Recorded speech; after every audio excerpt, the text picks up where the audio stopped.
नमस्कार, स्वागत आहे तुमचं माझ्या यूट्यूब चॅनलमध्ये, ज्याचं नाव आहे स्वामी भक्ती मराठी. मित्रांनो, गुरुवार हा दत्तगुरूंचा वार आहे. तर गुरुवारी आपल्याला ही एक सेवा करायची आहे. तर ही एक सेवा जरी केली तरीही चालेल आणि आठवडाभर तुम्ही इतर कुठलीही सेवा न करता फक्त ही एक सेवा केली तरीही चालेल. तर आपल्या आयुष्यामध्ये अनेक अडचणी, समस्या आहेत आणि त्या कमी होण्यासाठी आपल्या गुरूंचा आशीर्वाद आपल्यावर असणं खूप गरजेचं आहे. तर फक्त ही सेवा गुरुवारी करा, स्वामी आपल्याला सर्व संकटातून बाहेर काढतील. तर ती कोणती सेवा करायची आहे तर हे आपण आपल्या या आजच्या व्हिडिओमध्ये बघणार आहोत. तर व्हिडिओ स्किप न करता संपूर्ण बघा आणि जे कोणी नवीन असेल या चॅनलवरती तर सबस्क्राईब करा. तर बघा, बऱ्याच वेळा असं असतं की काही कारणामुळे आपल्याला स्वामींची सेवा करता येत नाही. तर त्यासाठी आपण ही एक सेवा करू शकतो. म्हणजे पूर्ण आठवडाभर नाही तर आठवड्यातनं ही एक सेवा केली तरीही चालेल. तर कोणतीही सेवा तुम्हाला करायला जमली नाही तर नामस्मरण करा. तुमचं काम करत करतही तुम्ही नामस्मरण हे करू शकता. नामस्मरणापेक्षा मोठी सेवा नाही. प्रचंड ताकद आहे नामस्मरणामध्ये. तर श्री स्वामी समर्थ या मंत्राचा तुम्ही जप करत राहा. तुमचं काम करत, स्वयंपाक करत किंवा इतर कोणतंही काम करत तुम्ही मनातल्या मनात जप केला तरीही चालेल. त्यानंतर अजून आपल्याला ही एक सेवा करायची आहे. तर या सेवेमध्ये प्रचंड शक्ती आहे. तर स्वामींच्या नित्यसेवेला खूप महत्त्व आहे. तर बघा, ज्या घरामध्ये स्वामींची नित्यसेवा होते तर त्या घरामध्ये कधीही कुठलेच संकट येत नाही. घरातील वातावरण शांत राहतं. तुम्हाला जर वाटत असेल की तुमच्या आयुष्यामध्ये खूप संकट, समस्या आहे, तर त्यासाठी रोज नाही जमलं तर प्रत्येक गुरुवारी ही एक सेवा करा. दिवसभरामध्ये तुम्ही केव्हाही ही सेवा करू शकता. फक्त दुपारी 12 ते 12:30 या वेळेमध्ये सेवा करू नका. तर स्वामींची सर्वात आवडती आणि स्वामींना प्रसन्न करून घेणारी ही सेवा आहे. तर दर गुरुवारी तुमच्याजवळ स्वामी समर्थ केंद्र असेल तर तिथे जाऊन कोणत्याही एखाद्या पिवळ्या वस्तूचे दान करा.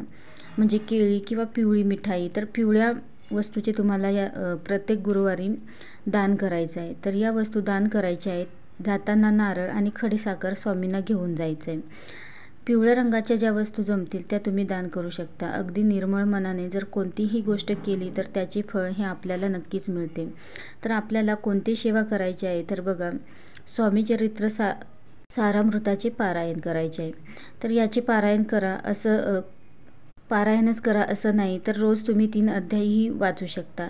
तर जेव्हा तुम्ही पूजेला बसाल तेव्हा हातपाय धुवून बसा. त्यानंतर धूपदीप लावून आसन घेऊन त्यानंतर बसायचं आहे. तर स्वामींची सेवा करण्याआधी स्वामी स्तवन हे आपल्याला पठण करायचं आहे आणि त्यानंतर स्वामी समर्थांचा 11 माळी किंवा 1 माळ जप करा आणि त्यानंतर स्वामी चरित्र सारामृताचे पूर्ण 21 अध्याय आपल्याला वाचायचे आहे. तर जर तुम्ही प्रत्येक गुरुवारीच म्हणजे आठवड्यातनं एकदा जर ही सेवा करणार असाल तर संपूर्ण अध्याय म्हणजेच 21 अध्याय पूर्ण आपल्याला वाचायचे आहेत. किंवा रोज तुम्ही 3-3 अध्यायही पठण करू शकता. तर यामुळे तुम्हाला कोणत्याच संकटाला सामोरे जावे लागणार नाही. तर असेच पारायण करत राहिले तर स्वामी तुम्हाला कधीच कशाचीच कमी पडू देणार नाही. अगदी मोकळ्या मनाने आणि श्रद्धेने तुम्ही सेवा करा.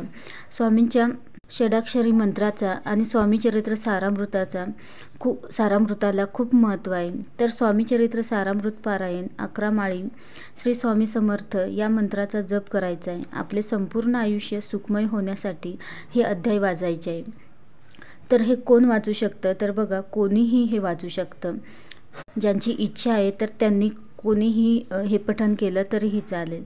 तर हे चालू असताना मांसाहार खाता तरीही तुम्ही करू शकता. फक्त ज्या दिवशी तुम्ही मांसाहार करणार तर त्या दिवशी तुम्हाला पठण करायचं नाही. तर अत्यंत प्रभावी अशी ही स्वामींना प्रसन्न करून घेणारी ही सेवा आहे. तर अवश्य तुम्हाला रोज स्वामींची सेवा करायला जमत नसेल तर गुरुवारी वेळात वेळ काढून तुम्ही ही सेवा करा. नक्कीच स्वामी तुमच्या सर्व संकटांना, समस्या या सर्व कमी करतील. व्हिडिओ आवडला असेल तर लाईक करा, कमेंट करा, शेअर करा आणि सबस्क्राईब करा. श्री स्वामी समर्थ.